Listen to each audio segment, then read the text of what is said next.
vai, ó, de vento em popa. Sabe por que esse ministério com 20 anos está com 12 igrejas? E tem ministério que tem 40 anos e não sai de uma?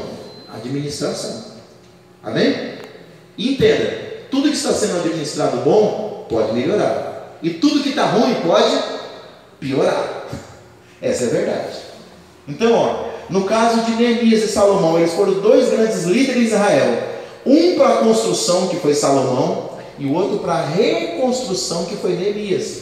Tem hora que nós precisamos de construtores, pessoas que vão tomar a frente para liderar o projeto, para ele iniciar. Mas tem fases que o projeto começa o quê? Degringolar, ladeira abaixo. Vai precisar de você, ó, como Neemias, para reconstruir os muros. Israel reconstruiu suas muralhas em 52 dias. Por quê? Porque Neemias estava dirigido por Deus e era capaz, na administração das pessoas, na administração dos recursos e na administração dos processos. O livro de Neemias chega a dizer que o povo estava construindo no muro, e olha a orientação deles, isso é coisa de líder. Numa mão eles tinham uma ferramenta, e na outra mão eles tinham uma espada. O que significa isso? Eles estavam prontos para edificar, mas eles estavam prontos o quê? Para guerrear. Se viesse alguém para derrubar aquilo que eles estavam fazendo, ô líder, acorda para essa realidade. Você foi chamado para construir? Sim. Mas você não pode deixar ninguém também entrar lá no que você está construindo, a sua lavoura, e destruir. Opa! A pessoa tem licença para entrar no seu jardim, mas não tem licença para pisar nas flores. Amém? Todo líder cristão que entende isso, ele protege a sua equipe. Você está com uma equipe, entra um mercenário, entra um bandido, entra um lobo que quer destruir. Você vai deixar ele destruir aquilo que você demorou anos para construir? Não, espera aí. O verdadeiro amor, ele tem duas coisas. Ele tem afeto, carinho, mas ele também tem limites. Espera aí, eu te amo, mas você vem só até aqui. Se for destruir o meu jardim, a conversa vai ser outra. Está entendendo? A gente como líder tem que ter isso. Isso vale para o seu lar, para a sua família, para o seu trabalho, mas vale também para a igreja. Líder numa mão tem que estar com a ferramenta construindo, mas na outra mão ele tem que estar com a espada de Jeová. Efésios capítulo 6, versículo 17, que é a palavra de Deus, falar: aqui não, aqui você não se anda não, aqui é o jardim que Deus me confiou. Amém? Na política, tem muito crente escandalizado porque hoje os crentes estão se misturando com a política. Só que a política faz parte da vida, irmãos. O problema é que tem muito político que é corrupto, não é verdade? Mas sempre no meio do trigo tem o joio, e sempre no meio do joio tem o trigo. Não generalize, não diga que todo mundo é corrupto. Você não conhece todo mundo. E pode ter certeza, se o político ele for bom, ele raramente vai aparecer na mídia. Por quê? A mídia se alimenta dos escândalos. Você já viu alguém com a câmera filmando na porta de uma maternidade para dizer quantas crianças que nasceram naquele dia? Eu nunca vi, você já viu? Agora, você já viu na porta do cemitério? É só ter uma desgraça em São Paulo. Ah, passou em cima da ponte, 2 motoqueiros cortou o pescoço. Já está os caras lá. A mídia, ela foca sempre no negativo. E nós achamos que porque a mídia foca no negativo, todo mundo é bandido. Surgiu um papo agora que está aí no mundão aí. Se você tomar cuidado, você abraça isso. Que todo padre é pedófilo, e que todo pastor é ladrão, e que todo político é corrupto. São 3 mentiras, irmãos.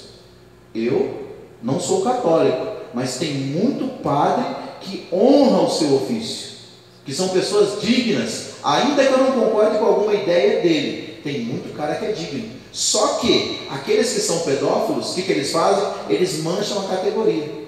Pastor, a mesma coisa. Tem muito pastor bom. A maioria dos pastores que eu conheço é homem que trabalha o dia inteiro e à noite está cuidando da obra.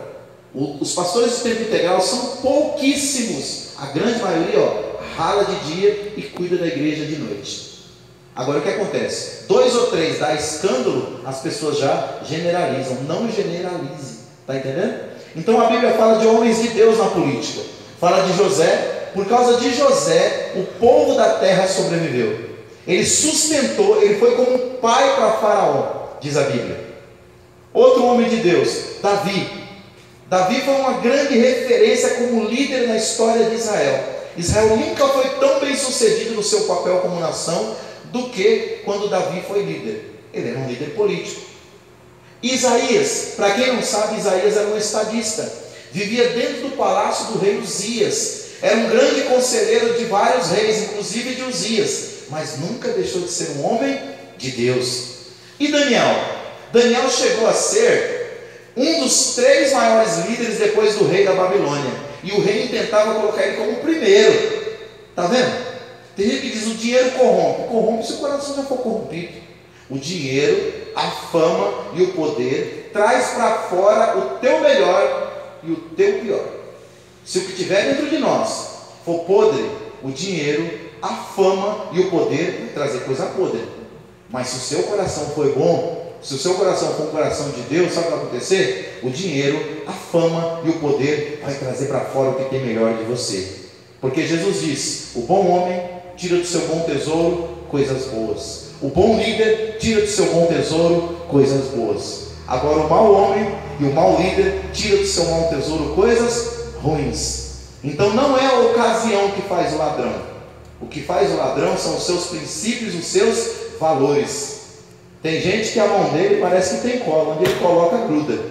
Agora tem gente que entende que aquilo não é dele. Ele tem que administrar com temor e com valores cristãos, para a glória de Deus. Amém? Então nós temos aí exemplos, José, Davi, Isaías e Daniel, grandes líderes, grandes homens de Deus, que fizeram uma grande diferença. Billy Graham foi um homem que viveu dentro do gabinete dos principais presidentes dos Estados Unidos nos últimos anos, e ajudou nas melhores decisões desta nação chamada Estados Unidos da América.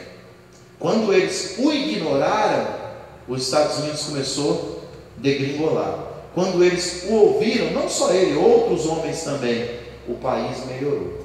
Então entenda, a Bíblia fala: bem-aventurada é a nação cujo Deus é o Senhor. Eu e você fomos chamados para influenciar aonde o Senhor nos colocar. Amém?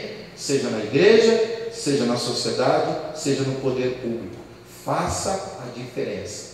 Que as pessoas possam olhar para nós e dizer, como falou o profeta Malaquias: e outra vez vereis a diferença entre o justo e o ímpio, entre o que serve a Deus e o que não serve.